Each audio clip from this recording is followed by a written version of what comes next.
So we're going to start off with a few kind of just big battles that almost look like set pieces they've set up to display different unit types. You can see the game's looking much more finished and short attention span. We're in the TikTok era. You can't show one battle at once. We need 3 battles going on the screen. Wait, no, 4 battles. I do like it. It's kind of overwhelming to absorb this information.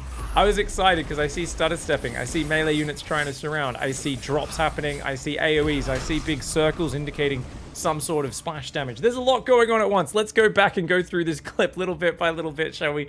First things first, that is clearly a sieged tank, right? It's not exactly a siege tank, but a similar unit that has to siege up in order to fire. I believe it has a much weaker attack, just a little crappy laser gun when it's not sieged. Now this one up behind me, and there's also one at the very top of the battle we'll see in a moment, and there's a whole row of these guys. They're all unsieged, so they can't shoot straight away, whereas this one can. So keep your eyes on that as you watch this battle. We've also got this little support guy. I'm going to talk about him later. I don't know what that flyer does. It's got energy. It does some sort of support ability. I still cannot figure out what it is, but we'll keep an eye on it as this clip goes on. For now, pay attention to the siege tanks. Notice that orange circle up in the top left. That is indicating where that big beam of just stuff is shooting out from that siege tank type unit. Now, there's also one of those at the very front of the battle using the regular unsieged attack. You're going to notice it's just doing a little blue crappy laser attack, and it just dies. It basically gets one shot off and dies. But then all these other ones siege and they start firing. So let's just go back a couple seconds there, and you're going to notice as this one on the left is firing, the other ones all start sieging up.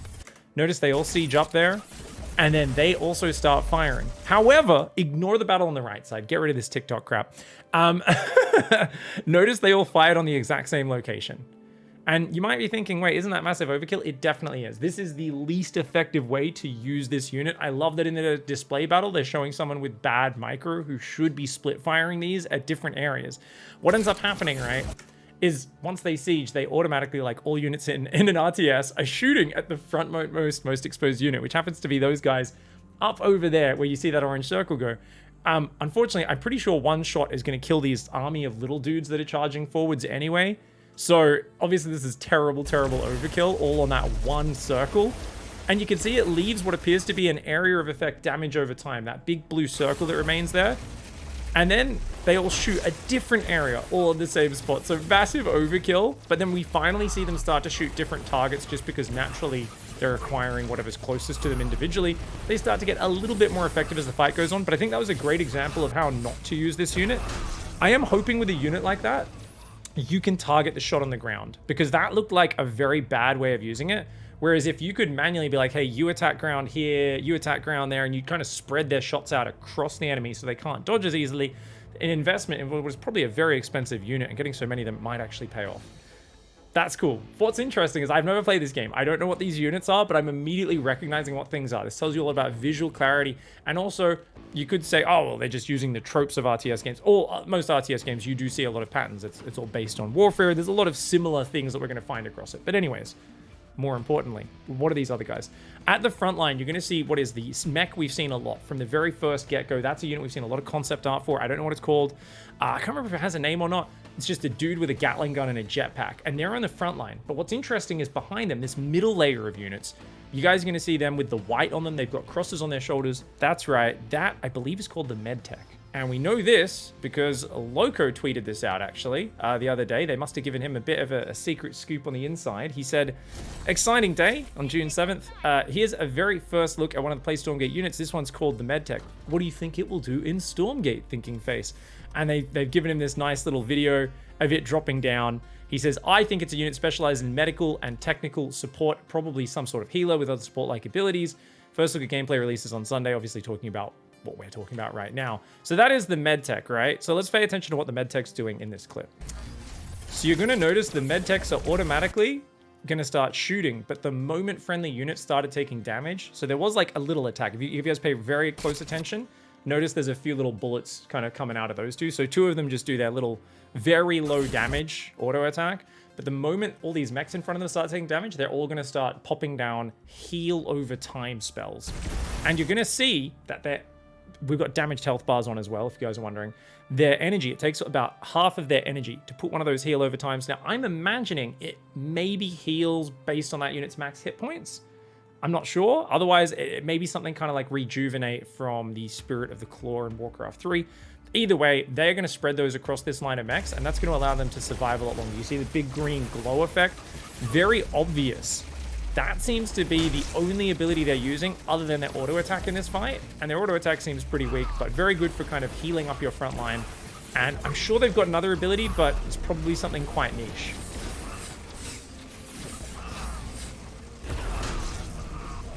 Now, notice we are seeing as well with the flying unit. That's something I wanted to talk about, guys. That flying unit. What is going on with that flying unit?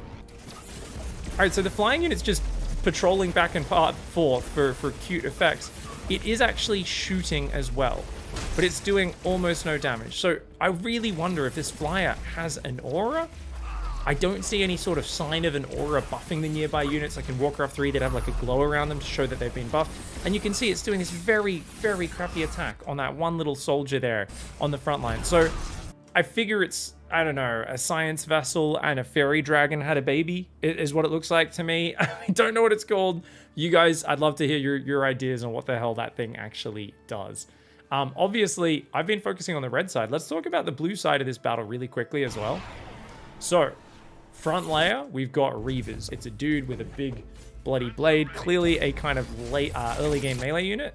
And behind it, looks like some sort of marine type unit as well, which we'll also see a lot more of, and a few med techs behind it. So it's a very basic army versus a very high-tech army here. I think kind of trying to show you almost like a bio versus mech sort of situation, I guess. You've got like almost the Marine Marauder, or in this case, it's like the Marines and the Marine Reaver med tech versus, I don't know the names of any of the other units on the red side. But anyway, that's our first clip. Let's look at this other one that pops up on the right side of the screen. We've got a siege tank on the high ground. We're going to see it actually land that shot.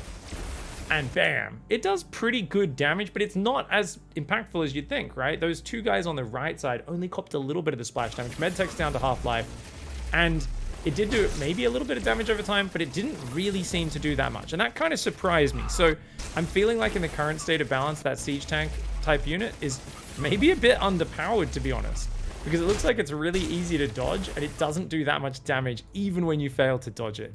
So that's just kind of interesting to see. Anyway, down in the bottom side, looks like we've got some doggos. Now, these doggos are scouts, guys. It's like a dog with like laser eyes or something like that. It's some sort of melee unit, and you're going to notice it's applying this purple slowdown effect on these Marines as they appear to get slowed a little bit as the dogs go in. We also saw some stutter step. So this is really fascinating to me because as we go back and look at this, you're going to notice a few things. The first one, as we go into that clip, is the visual indicators of the orders. I know I'm going to almost be blocking it a little bit, so I'll hide myself. But notice that is the red player giving an attack move command on the ground. That's what that red circle is. Then there's a green, that's a right click, so it's a move command. Then an attack move. Then a right click, then an A move. This is just standard stutter step micro. But notice, unlike Stim Marines in StarCraft 2, these units aren't as buttery smooth and super quick in terms of turn rate. Now, that doesn't mean the engine is clunkier. That means the unit is designed to not be as slippery. So you might be wondering, well, what do you mean, Big? Well, with Marines in StarCraft 2, they can turn almost instantly from side to side, whereas other units, you kind of shoot, you move, they need to kind of turn to get a shot off, right? Like a Stalker, for instance, can't just instantly shoot backwards. It needs to turn a little bit. These Marines seem to be a little bit less agile. I don't think Beyond is going to be able to win every game with just Marines, you know, slipping out of every surround and that sort of thing. They seem a little bit slower by design. And as a result, of course, you can see they're meant to be stutter stepped a bit slower. I would argue, just from looking at it, I think the red player is actually mismicroing them. And I know this is kind of funny, a game I don't even understand. But look at the rate of fire where they move, shoot. I think there should be a slower stutter step rhythm to use them effectively. Whereas you're going to notice they're moving and then they're not always getting the shot off immediately. And they're like barely moving in between the shots. So I think what's actually happening there is they're interrupting the shot. So this is a funny thing when you don't have your rhythm down, and obviously anyone playtesting a new game probably doesn't have it. Some of the devs, they're definitely not pro gamers. They might be mistiming this. So it feels like a lot of those Marine shots, they're kind of turning, they're about to shoot, and then the player's already giving another move command, and they're actually interrupting the command. So that's cool. I mean, it tells me there will be kind of skill expression just in that familiar way of finding the rhythm of getting your unit to move and shoot at the right timing of that. That should be very nicely rewarded. It also does feel like the Doggo player the doggo player is basically trying to move the dogs past occasionally, then attack moving, and then moves past, and then attack moves. So isn't just trying to move around for the full surround, but is kind of doing a bit of aggressive melee stutter step. And you see it especially at the end of that with those dogs wrapping around the bottom of those units. All right, guys, the last clip is this one that appears in the top right at the end. And what you're noticing, you don't get much time to process. Let me show that again. Just pay attention, top right. What's happening is there is a siege tank on the very edge of the screen in the top. It's firing at a unit that is just below that building, and it gets saved at the last second by the dropship. So the dropship is picking up and then dropping these Reavers on the other siege tank type unit. I still don't know what it's called, so sorry for calling it a siege tank. I'm kind of interweaving the names of the units that I know versus the ones that I don't.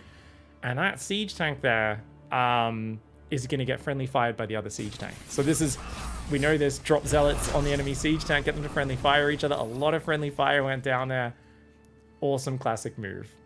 All right, guys, so now we're going into the next clip, and we're going to see a bit of base building. Now, obviously, we've got like kind of gold, it looks like in the top right. It looks very similar to a gold mine in how it operates, but obviously it's probably some sort of demon rock relic. And then there's the other resource over there in the top left that's going to be taken, I assume, by that building as well. Now, a doggo's coming into scout. Let's pause a little bit more and just look at the interface here in this early game.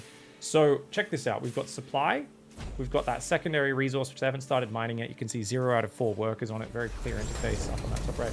And then 182 of the gold type resource and a game timer to the left of that. It also looks like there might be some global menus here potentially. I'm not sure if these are global, but I think it might be like if you press Q, that just opens the build menu. And you can just build a building globally, and it'll take a nearest worker and go to build it. This is something most RTS games are doing these days to simplify the building process. W would be for army production, E for maybe advanced army. I don't know what R and T are for. Now, this is just a guess. That's my guess to what the interface is, guys. And yeah, we'll see if that's right or not. Now, what I do find weird about this interface is, like, look, behind me, I'm not blocking anything. And same on the far left. I don't know if this is something where it feels kind of like wasted space on the edges. So it does feel a little bit like wasted space on the edges of the map, doesn't it, guys? It does feel like a little bit like you've got this kind of edge. I don't know if that's going to be fixed. It's just because it's a... Oh, we haven't made it yet to adjust your resolution. So we're just in this default mode or whatever. Bit of a weird thing, but we'll see how it goes. So obviously we see the building names here as well. The main one is a command post. That's a habitation, which is obviously like a supply depot on the right side. It looks like a barracks here is building a unit, which we're going to see a lancer pop out of. Now you can see the scout here, 120 hit points. I guess I can pause on that. Let's pause on that. So the scout, you see the dog has bloody laser eyes. So I don't know if it's a robot dog or what. It has laser eyes as well as like a kind of robot girdle around it. So I imagine it's like a cybernetic dog. Maybe half biological, half, you know, or maybe it's like demon powered. I don't know. Anyway, it's 120 hit points. It's called a scout. It's obviously like a very basic scouting / melee unit. It's also got an ability we can see there on Z. So we're also getting info on the command card actually, but the Z ability, it's an eyeball. It either gives it detection or maybe increased sight range, something like that. It looks like some sort of activatable ability. Maybe it hides in the grass or something. It gets like a localized stealth, but it gets extra vision from there. It like goes into observing mode or something. I don't know, but cool to see a very familiar interface. So it looks like Q, W, E, R, T are your global menus on the top of that kind of command row of keys. And right below it, you've got A, S, D, F, G. So A is obviously attack. S is stop. D is hold position. F is going to be, I don't know. G is patrol. But F, you guys let me know what you think F is. Probably just move command. I think move command. So it's saying move to there without actually attacking anything, or you can move command on a friendly unit to follow it, I would imagine. And G, obviously, patrol. Remember, guys, I did get the Tims to promise there would be patrol on launch. I didn't. They didn't actually commit to that. But when I was interviewing the Tims like a year and a half ago, I did kind of take a few jabs at Age of Empires 4 that was lacking a patrol key at the time, and it was a bit of a meme. But cool to see they've already got patrol here, even before the closed alpha starts up. Now, you're going to see the dogs both slowed each other by hitting. But this is obviously the base here. Now, I think this is actually part of the gameplay clip. So I think we've got TLO in the blue and Monk in the red. You all know TLO, one of the most famous pro gamers of all time, one of the most creative guys, who's not really a full-time pro gamer anymore, but still a legend of design in the game. He was heavily involved in the Alpha Star project, and he actually ends up chasing the scout out with his own Reaver there. And he pushes that one back. Now we pan over here. So this was like a show match. They took some clips from and showed, by the way, in case you guys didn't actually. It's a PC game show. Now we're back at Monk's base. Now Monk said, TLO said, look, I'm going to do a bit of light harassment and then try to swarm him with a big army before it goes to late game. And Monk said, my plan was to get a fast expand and tech up to higher tier units and see if I can like just kind of defend and beat him in the late game. Now you see he's going out through this little sight blocker forest. There's like a little stealth forest there.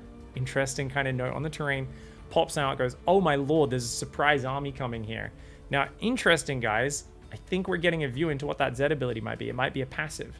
Because we're on Monk's vision clearly, and you can see exclamation marks in the minimap. Now this might be the ability as the scout can kind of reveal units a little bit beyond its vision. It doesn't know what they are, but it says, hey, there's enemies just outside of vision range in the fog of war. So that's probably what the ability is there. Cool to know. Now he's going to get jumped on here. A big attack here. A bunch of Reavers and Marines coming in. Obviously, I don't know if they're called Marines or not. Probably not. And he's going to try and speed build a turret. Now, I did not know speed building would be a thing in this game. You can see he's able to grab all the workers here off his natural expansion, his second base, speed build a turret, get that up. But he's losing a ton of workers while doing it. I think these workers should be running away here. Obviously, he was worried about dying, but I think he's leaving his workers in the fight too long. Once he pops these two mechs out, he's got the superior tech. He's held on against that light push. But he did lose a lot of workers, and TLO ran away and preserved his units without overcommitting. Now, that's interesting. Wait. Are those mechs not able to move through that forest? That kind of looked like they can't move through that forest. Now, it might be that he just only clicked them to there. But that kind of looked like maybe small units can move through those forests and bigger units can't. That is an interesting idea for terrain. So small units can kind of come through and raid you, and the big units can't even chase them. That's kind of cool. That's kind of cool. I like that idea of terrain. And maybe if it is destructible, if you get like siege tanks or something to attack ground there, you can just clear it out. All right, guys. So at the start of this clip, you can see that this base is mining up the top, right? On the second resource, the metal rocks. I don't know what the hell it is. Green rocks. We're going to call it green rocks and gold is what we're going to call it for now until we get the official names of everything. You can see a few more advanced tech structures here. Now, I don't know if it's the same workers that mine these or if it's a different type of worker that mines this resource, because I've noticed now multiple times people are building that kind of grindy structure with the big grinder next to that green thing. So I don't know if that's required to build these workers. It doesn't look like they have to return the resource though, but it does look like some more advanced tech production structures. And we're going to see a drop. Now, this is interesting, guys. This clip is actually really fascinating because Monk felt really behind after the last one. He said, oh, I need to try to catch him off and come back. I'll see if I can try and creep jack him. And that's exactly what we see here. So check this out. So he catches TLO creeping these units. And you got to say to yourself, wait a second, creeping, what's that, pig? I've only played Sucker. Okay, so in Warcraft 3, there's neutral creeps, basically groups of neutral guys that you kill to get resources, experience, to level up your guys, all sorts of stuff. You can get items there. I believe it'll probably just be resources you get in this game. But what is hilarious is here in this alpha state of the game, that is a chicken. I'm quite sure that is a chicken. So the neutral creeps are just chickens. Maybe that's probably a placeholder, guys. I assume the mutant, who knows, maybe they'll keep it and they'll just have some fun campy stuff in there. It also looks like it's guarding a purple egg. So I actually would kind of dig it if that makes it into the final released version of the game. But the idea of you got to go out there and fight killer chickens to get extra resources is amazing. Now we're going to see these mechs use an ability. Notice they have a short range stun, which charge, and it stuns the enemy at the edge of that charge. So he kills a few of TLO's guys, and he gets the plus 50 from the chicken kill. By the way, guys, how cool is that? There's bloody skeletons, blood splatter, the chicken kind of dies a bit brutally. As cartoonish as people have complained about the game, there's a bit of gore in it. I like it. I don't mind stuff being a little darker. I think that's super, super cool.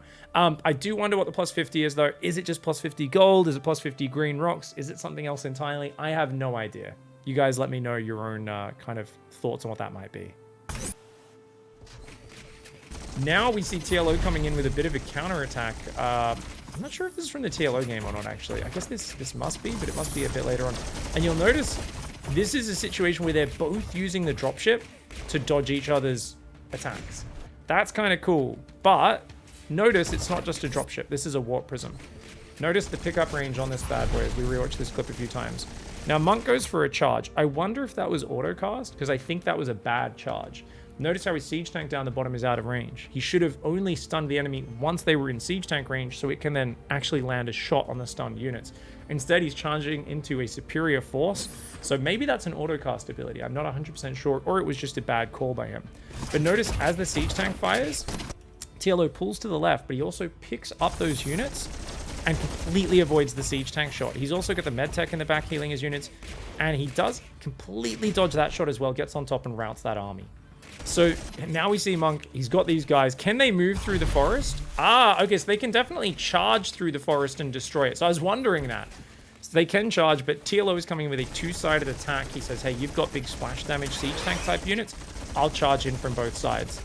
Once again, guys, we are seeing a lot going on at once. There's turrets, there's siege tanks. It looks like Monk has already lost his expansion, so he's already probably way behind. He's trying to do like a stay in the game, fantasy style last stand. Good game comes out from Monk, and good game exclamation mark from TLO. Let's watch this again and talk about it. So first things first, maybe these guys can't walk through the forest, but they can definitely destroy the forest by using their ability. This siege tank here is way too far forward on its own. I really feel these siege tanks in general are just looking underpowered in these clips. Maybe it's just because TLO is too good.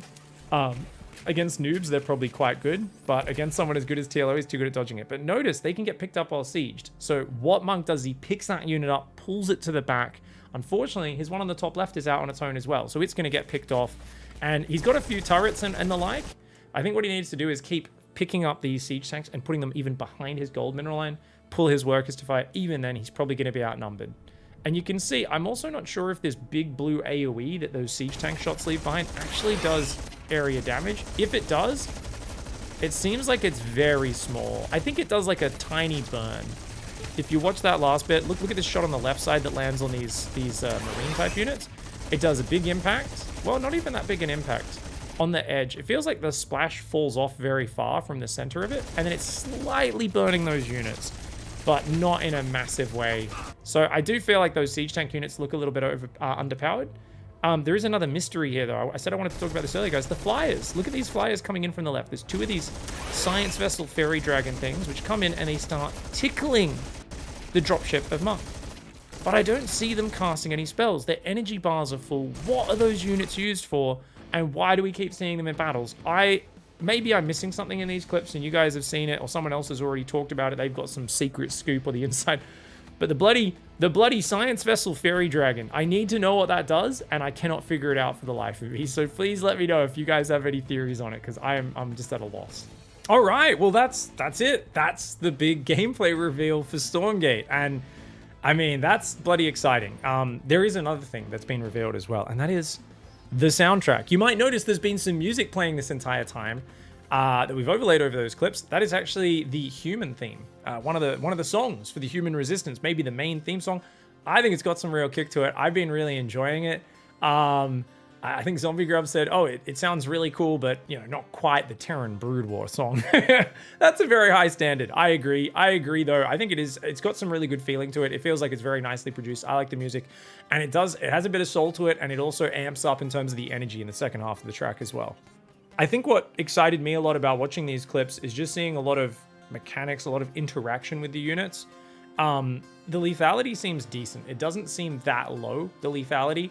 It's nowhere near Warcraft 3. I know they'd said somewhere between Warcraft 3, units surviving a long time, and StarCraft 2, units dying almost instantly is what they were aiming for in terms of that lethality, basically how quickly the units go down.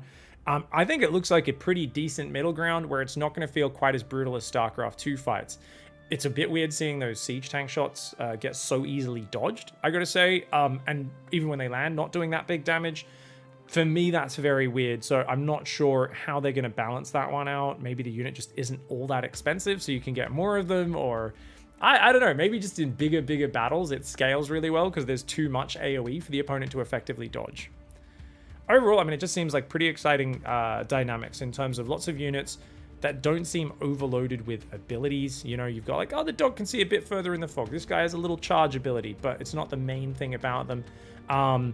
Feels like you've got a good mix of units, but at the same time, this is just a mirror matchup that we've seen, which is the least exciting part of any RTS. I mean, I like mirror matchups. They're detail-oriented, they are very good, but people prefer seeing different factions clash. And it seems like at this point, it's just Human Resistance that is in its fully playable, displayable state. So I would assume that they're basically saying, we're going to perfect one faction, get it like really ready, figure out everything, and then add another faction in. And I guess this is an interesting approach to designing a game where they're like, let's make sure everything just works really well, and then we can apply the same lessons from making that faction to the other factions. The downsides of that I would imagine is obviously your gonna have to change things when your second faction, your third faction gets in to make things balanced. But I think that's almost a never-ending game in any RTS, and I would like to see a very actively balanced RTS in Stormgate. I want to see a game that gets big patches that shake things up massively once a year, and smaller ones throughout the year that address problem points. If the meta becomes too stale, everyone's doing one thing, you buff something that counters it, or you nerf that thing slightly. I like that. I think just keeping the game fresh, keeping it interesting is really cool. I know some people have criticized that. I've heard people say, you know, well, for casual gamers, they're going to come back, everything's changed, it's different, and that's really off-putting because they can't pick up where they left off. I think I'd counter that by saying most casual gamers don't notice the changes. Like a truly casual gamer doesn't notice that anything changed, because those changes are only really big changes at the pro and the very competitive level. If you're a diamond plus sort of player, are those changes really massive game changing most of the time. Either way, I'm just excited because the game looks way more finished than I expected. I guess to sum up, I didn't expect it to look this good and this finished. I was expecting something much more alpha-y. You know, I was expecting a few more placeholder units with graphics that aren't quite finished and stuff. I'm sure things are still going to change. It's still alpha, right? But I guess the chicken creep is probably not the end critter they're going to have to fight at a neutral creep camp. But who knows? Maybe they'll keep the chicken and just go YOLO on it and make it as silly as they can. I want to see where the infernal host is at. I want to see demons. I want to see blood and gore, and more of that sooner rather than later. So hopefully we start to get a few more releases to do with the other factions in the near future. But I would imagine from what we've seen here, this closed alpha will be only the human resistance, since we haven't really seen anything but mirror matchups in these clips so far. I think this is really promising though, because obviously Stormgate's only been around. Frost Giant has been around making Stormgate for a few years. A couple years ago, they didn't know what the game was. They said, we're going to make an RTS. I was like, what type of RTS? Is it sci-fi? They didn't even know that. So to already be at this point that the game is playable is fantastic. I can't wait to play it next week, and I'll be able to share some general impressions from that with all of you as well. Let me know your thoughts. Let me know your theories about what those units that I couldn't figure out are doing, as well as any other details I missed in this. There's so much stuff that I could hone in on here with the user interface and the terrain and all these units. I'm sure I missed a lot of stuff. Let me know in the comments. I might do a follow-up video if there's something that's worthy of talking about. Again, thanks for watching, everybody. I won't waste any more of your time. Get excited for Stormgate. Go wishlist the game on Steam, and I'll see you next time. Thanks for watching, everybody. Goodbye and good night.